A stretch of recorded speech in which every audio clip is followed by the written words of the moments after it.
Welcome to the chapter alkane. आज हम पहला पार्ट करेंगे एल्केन का, जिसमें हम क्लासिफिकेशन, उसका आयुपैक नोमेनक्लेचर एंड आइसोमेरिज्म करेंगे। तो सबसे पहले हम क्लासिफाई करते हैं एल्केन के कार्बन एटम को। उसका क्लासिफिकेशन के लिए हमें देखना होता है कि जो कार्बन एटम है वो कितने कार्बन एटम से जुड़ा हुआ है, उस हिसाब से हम उसको क्लासिफाई करते हैं। तो जैसे मान लीजिए ये कार्बन एटम है और ये कार्बन एटम किसी भी कार्बन एटम से नहीं जुड़ा हुआ, या ये किसी एक कार्बन एटम से जुड़ा हुआ है, तो इसको हम क्लासिफाई करते हैं प्राइमरी कार्बन एटम। ठीक है, तो ये क्लासिफिकेशन है कार्बन एटम की। प्राइमरी कार्बन एटम हो सकता है जिस पर कोई भी कार्बन ना लगा हो और उस कार्बन पे सिर्फ एक कार्बन लगा हुआ हो, तो उसको हम बोलते हैं प्राइमरी कार्बन, और इसको डिनोट करते हैं जैसे यहाँ पे डिनोट कर रखा है। ठीक है, तो इसको प्राइमरी कार्बन एटम बोलते हैं। और उसके बाद सेकंड है सेकेंडरी कार्बन। सेकेंडरी कार्बन उस कार्बन को बोलेंगे जिस कार्बन एटम पर दो कार्बन लगे हुए हैं। जैसे ये कार्बन एटम है बीच वाले पे दो कार्बन एटम लगे हुए हैं, CH3 तो इसलिए ये क्या हो गया, this is the secondary carbon. तो इस तरीके से हम इसको क्लासिफाई कर सकते हैं। डिनोशन आपने देख ही लिया, हम 2 के ऊपर जो है डिग्री का साइन लगा देते हैं, तो सेकेंडरी हो जाएगा ये। उसके बाद टर्सरी कार्बन है, जो बीच वाला कार्बन एटम है, अगर 3 कार्बन एटम से अटैच है, 3 देख सकते हो आप, 3 कार्बन एटम से अटैच है, अगर ये 3 से अटैच है तो इसको हम बोलेंगे टर्सरी कार्बन एटम। और इसका डिनोशन मैंने यहाँ पे दिखा रखा है, कैसे हम इसको दिखाएंगे। और इसी तरीके से हम क्लासिफाई कर सकते हैं क्वाटरनरी कार्बन, जिसमें 4 कार्बन एटम होते हैं एक कार्बन एटम पे अटैच। तो ये सेंट्रल कार्बन एटम है जिसपे 4 कार्बन एटम अटैच हैं, तो इसलिए इसका नाम हो जाएगा टर्सरी कार्बन। तो इसी तरीके से हम हाइड्रोजन को डिनोट कर सकते हैं। टर्सरी पे लगा हुआ, प्राइमरी पे लगा हुआ, प्राइमरी कार्बन एटम पे लगे हुए हाइड्रोजन प्राइमरी हाइड्रोजन हो जाएंगे। सेकेंडरी कार्बन एटम पे लगे हुए हाइड्रोजन क्या हो जाएंगे, सेकेंडरी हाइड्रोजन हो जाएंगे। और टर्सरी पे लगे हुए हाइड्रोजन क्या हो जाएंगे, टर्सरी हाइड्रोजन हो जाएंगे। तो इस तरीके से हम कार्बन को भी क्लासीफाई कर सकते हैं एल्केन के, और हाई हो सकते हैं, या तो ब्रांचिंग हो या अनब्रांच्ड हो। अनब्रांच्ड को हम लीनियर एल्केन भी कह सकते हैं। तो ये लीनियर एल्केन का नोमेनक्लेचर पहले हम करते हैं। तो इसमें सिर्फ क्या करना है, आपको बस वर्ड रूट लिखना है। जैसे वर्ड रूट आपको 11th-12th में आपने देखा ही है, और उसके बाद उसका सुफिक्स लिखना है।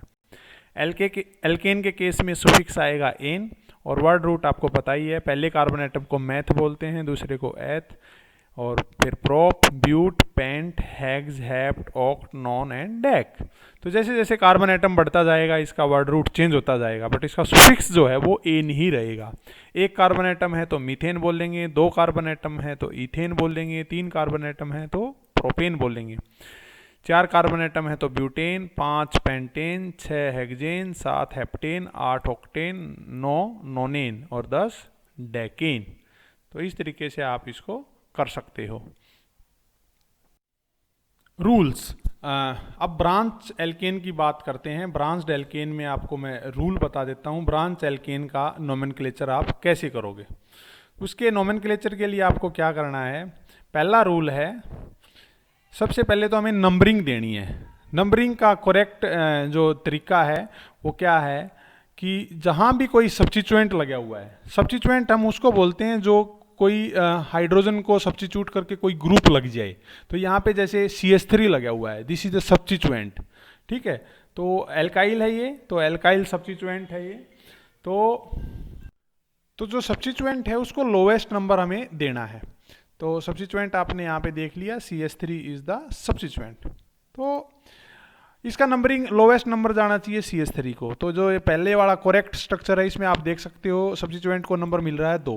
अगर मैं दूसरी साइड से नंबरिंग करूँ, राइट हैंड साइड में जो कर रखी है, तो इस सब्स्टिट्यूएंट वाले कार्बन एटम को आता है 3 नंबर। तो हम प्रायोरिटी किसको देंगे, 2 नंबर वाले कार्बन एटम को प्रायोरिटी देंगे। तो इसका नोमेनक्लेचर क्या हो जाएगा, 2 नंबर पोजीशन पर क्या सब्स्टिट्यूएंट लगा हुआ है, मिथाइल ग्रुप। तो इसको हम बोलेंगे 2 मिथाइल, और 2 पे क्या लगा हुआ है, इसको हम प्रीफिक्स में लेके आएंगे सब्स्टिट्यूएंट को, 2 मिथाइल।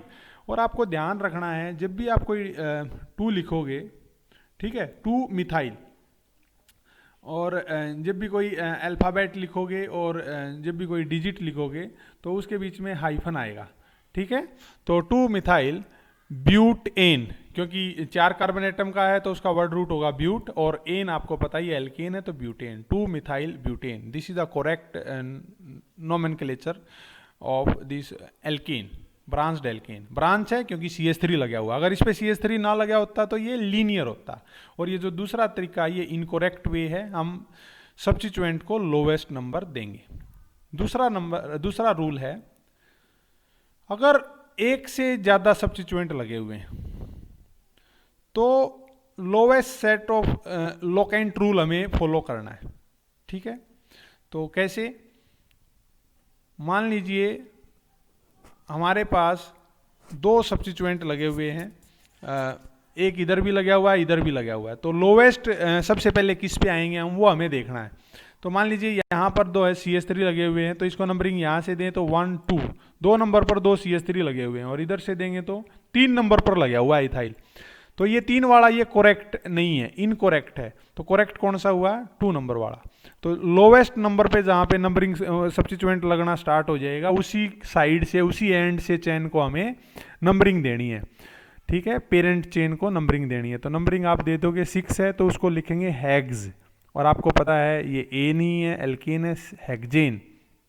और 4 इथाइल, 4 नंबर पोजीशन पर इथाइल लगा हुआ है, और 2 नंबर पोजीशन पर 2 2, यानी कि 2 मिथाइल हैं तो 2 2 डाई मिथाइल हेक्जेन, ठीक है। 4 इथाइल 2 2 डाई, देख सकते हो एक लगा हुआ है इथाइल और एक लगा हुआ है मिथाइल, और दोनों अगर आप ध्यान से देखोगे तो 3 नंबर पोजीशन पर हैं।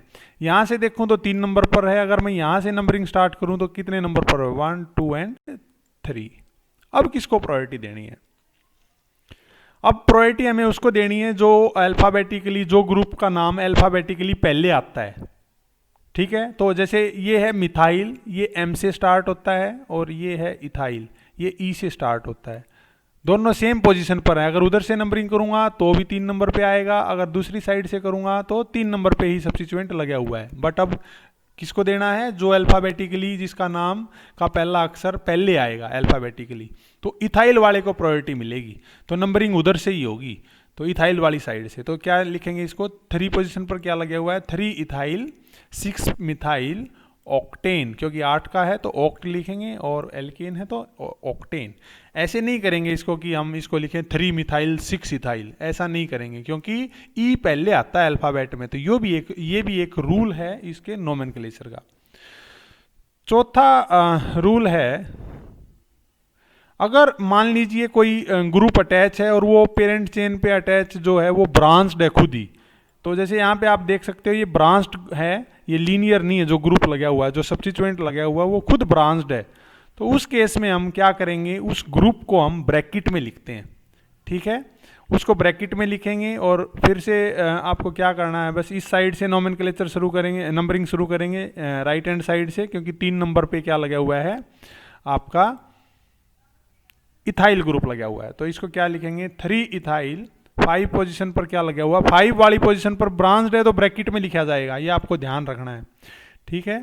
तो अल्फाबेट और डिजिट के बीच में हाइफन आएगा, ये हमेशा आपको याद रखना है। और 2 डिजिट हैं अगर कहीं भी, 3 5 2 मिथाइल, 3 5 तो कोमा आएगा, 2 डिजिट के बीच में कोमा, ये आपको याद रखना है। और डिजिट और अल्फाबेट के बीच में हाइफन।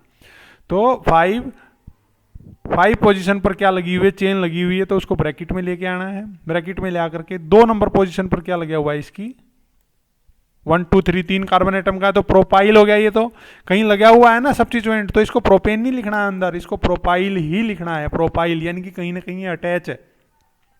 तो 2 नंबर पोजीशन पर क्या है, इस पे मिथाइल है, 2 मिथाइल प्रोपाइल। और कितने कार्बन एटम की पेरेंट चेन है, 9 कार्बन एटम की है, तो नोनेन। तो इस तरीके से आप इसमें नोमेनक्लेचर दे सकते हो।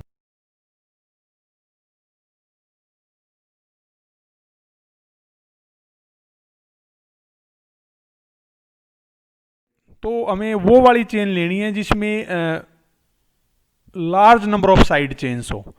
जैसे आप ये देख सकते हो, इसको भी मैं चेन मान सकता हूं, इधर से लीनियर चलूं तो मैं 1 2 3 ऐसे ही आएगा, 3 नंबर ही आएगा इस पे।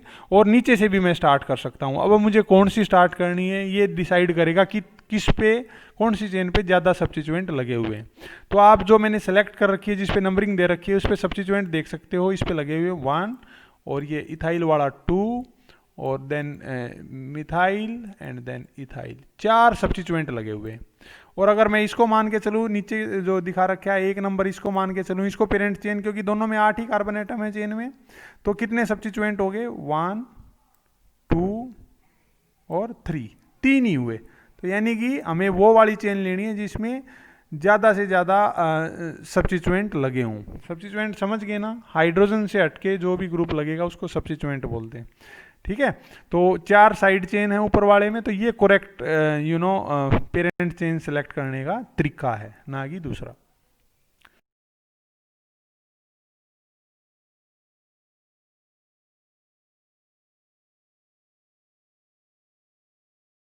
उसके बाद इसका तीसरा टॉपिक है स्ट्रक्चरल आइसोमेरिज्म इन एल्केन। अब एल्केन आपने देख लिया, मीथेन है, इथेन है, प्रोपेन है। मीथेन को लिखने का देखो, आइसोमेरिज्म किसको बोलते हैं? जब किसी एक फार्मूले को 2 तरीके से हम दिखा सकें।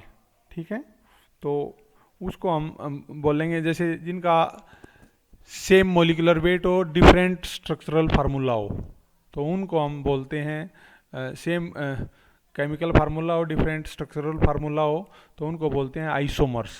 तो इसमें जो है पहले तीन जो केस हैं उनमें कोई आइसोमर पॉसिबल नहीं है, क्योंकि इनको लिखने का तरीका बस यही है। आप इसको कैसे लिख सकते हो? इथेन को ऐसे ही लिख सकते हो, प्रोपेन को ऐसे ही लिख सकते हो, बट ब्यूटेन के आगे हम उसी 4 कार्बन एटम को 2 तरीके से लिख सकते हैं। यानी कि ब्यूटेन के 2 स्ट्रक्चरल आइसोमर पॉसिबल हैं। कौन कौन से? पहला तो ब्यूटेन लीनियर चेन, दूसरा ब्रांच चेन, 2 मिथाइल प्रोपेन। 4 ही कार्बन एटम है पर उसको लिखने का तरीका अलग है, उसको हम ब्रांच चेन बना सकते हैं।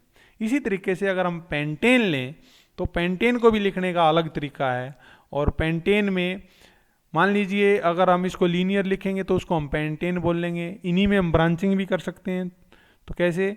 ये ब्रांचिंग करके दिखा दी, इसका नाम आ जाएगा 2,2 डाई मिथाइल प्रोपेन। और इसको हम और भी ब्रांचिंग कर सकते हैं, तो उसको हम क्या लिखेंगे? ये 2 मिथाइल ब्यूटेन आएगा, ये नाम गलत है, सॉरी, 2 मिथाइल ब्यूटेन। तो ये एक तरीका है, इसको आप ना माने। और उसके बाद क्या है? 2,2 डाई मिथाइल प्रोपेन, ये भी एक तरीका है। यानी कि पेंटेन के केस में 3 स्ट्रक्चरल आइसोमर हैं, 3 ही बन सकते हैं। ब्यूटेन के केस में 2 ही बन सकते हैं। और ब्यूटेन से पहले जो मेंबर हैं, मीथेन, इथेन एंड प्रोपेन, उनमें कोई भी स्ट्रक्चरल आइसोमर पॉसिबल नहीं है। Thank you.